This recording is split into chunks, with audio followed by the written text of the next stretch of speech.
Hello and welcome to San Marino.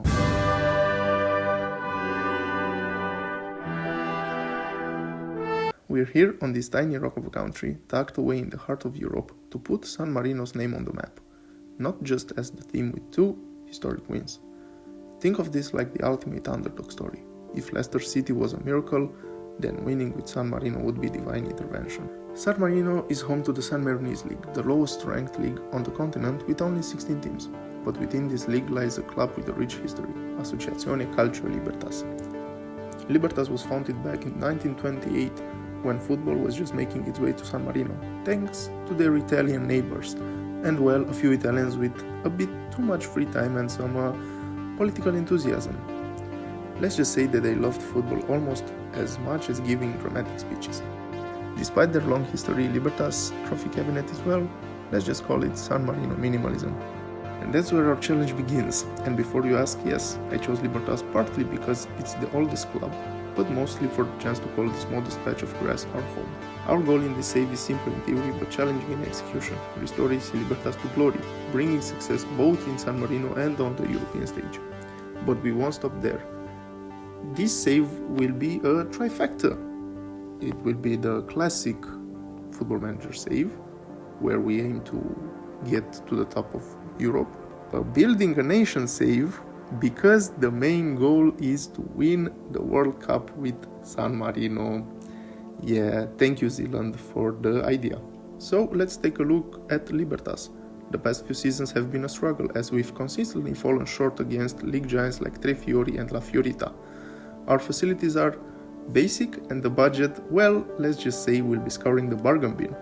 But that's the charm of this challenge, building from the ground up. Libertas' performances in European competition have been rare and short-lived, never making it past the early qualifying rounds.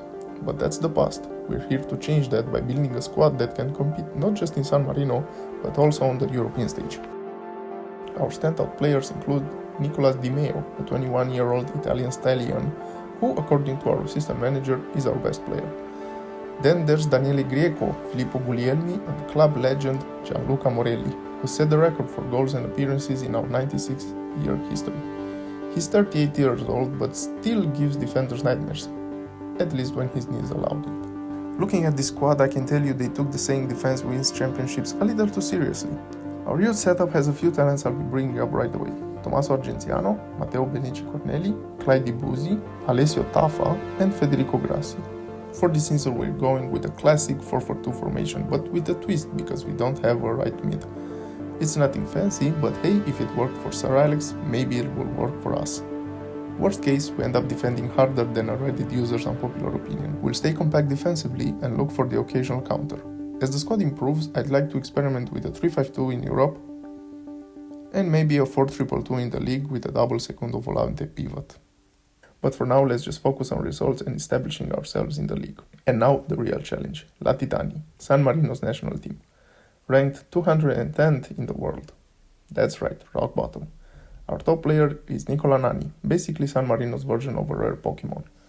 Our tactic: prey and counter-attack in a 3-5-2. Our goal: add a third win to the history books and make us an official triple threat. Please Nani, carry us like we're a backpack on your shoulders. Our hope is that as the San Marino League improves, Libertas will start developing better talent, which will eventually flow into the national team. If not, we might have to turn to naturalization as a long-term strategy, though the process in FM is a patience builder. Our upcoming fixtures don't look too promising, but I'm hoping for a few good performances and maybe even a point or two to set us up for the real prize, the Nations League next season. So that's the plan, taking San Marino from meme status to miracle status. The San Marino challenge will be a long and difficult journey, but sure, I am excited to get started.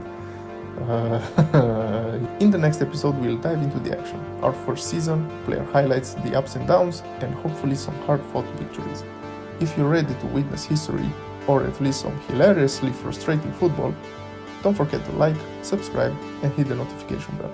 Let's make the impossible possible, one underwhelming win at a time.